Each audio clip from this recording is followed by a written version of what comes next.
Hello everyone, Angela here with Turo Family Chiropractic and your weekly PSA or Piece of Salutogenic Advice. So this week wrapping up our hot grill summers. So we've been talking all month long about different tips and tricks and recipes related to all things grilling. And so this week finishing up with really one of the most important things when you're talking about utilizing grilling as one of your forms of cooking. And that is the quality of what you choose to put on that grill. So we're talking about the choices of meat that you are making. And I'm not just talking about the choices of meat, fish versus chicken versus red meat, but actually the quality of whatever type of meat you choose. And this is really important no matter how you're cooking it. But when we're talking about grilling, we do often think of grilled meats, and you really want to make sure that you are choosing fresh and local as much as possible. But at a minimum, you want to make sure that you're looking for grass-fed, free range. When you're talking about beef, you want to make sure that you're looking for free range chickens. And then if you're doing fish, a wild caught fish as opposed to a farm raised. And this is really important for several reasons. Obviously, the more local that you can do means less processing, less transportation, and you're supporting local farms.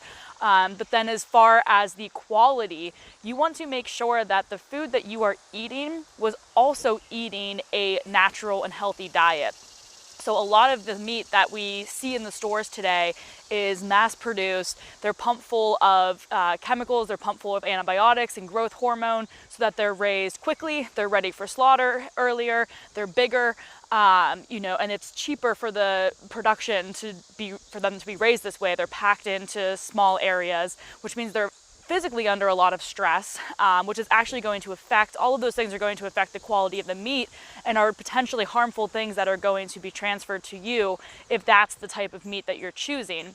Versus, again, a naturally raised animal that is eating a natural diet has the ability to roam freely, get exercise, be healthier.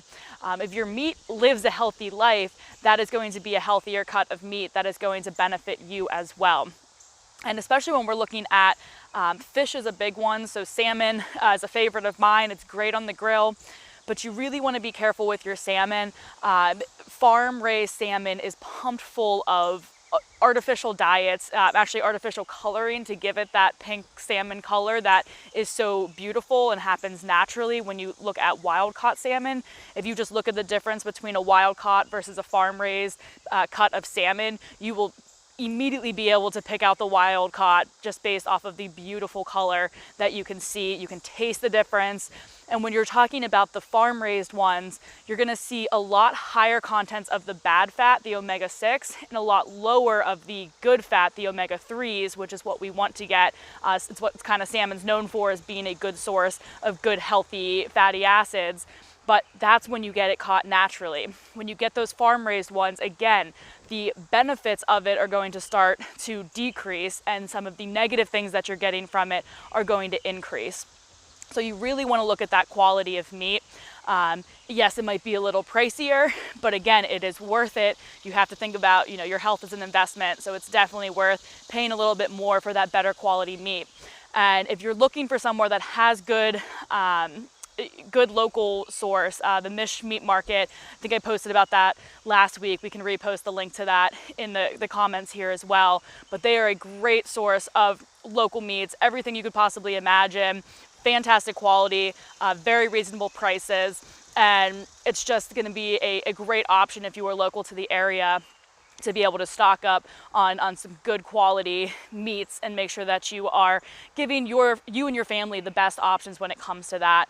And also when you're looking at things like sausage and hot dogs, we know that, when any scene, there is a possibility that it's kind of, again, people like to say you don't think about how the hot dog's made, we just eat it.